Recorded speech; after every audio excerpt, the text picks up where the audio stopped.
আবু সাইদ, শহীদ আবু সাইদকে কার সাথে তুলনা করতাম বলেন?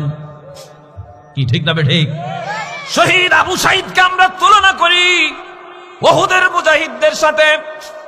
শহীদ আলী রায়হানকে আমরা তুলনা করি উহুদের শহীদদের সাথে।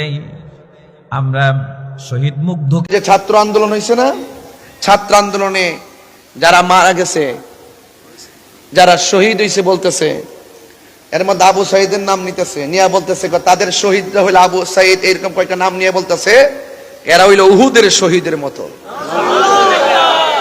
এই সদ্যধারী লেবাসধারী বাটফার মৌলবী গুলো শহীদের সংজ্ঞারে তো বিকৃত করছে, বরং নিজের স্বার্থ সিদ্ধি হাসিল করতে গিয়ে এই লেবাসধারীরা ইসলামটারে কলঙ্ক করছে।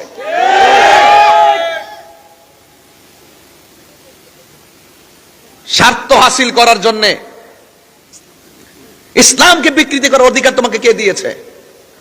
স্যান্ডেল দিয়ে রাত ফলাই দেওয়া দরকার। কোথায় উহুদ, কোথায় বদর, কোথায় খন্দক, কোথাও হুনাইন? সেখানে কার সঙ্গে কি তুলনা করা হচ্ছে? এগুলো প্রশ্রয় দেওয়া যাবে না।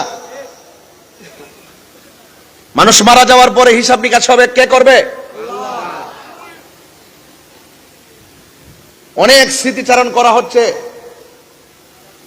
এই স্মৃতিচারণের ভিতরে কবর থেকে যে লাশ তুলে পুরাই ফেলছে, এটা কোন দলিলে পেয়েছো? এটা কোন কিনলে গিয়া?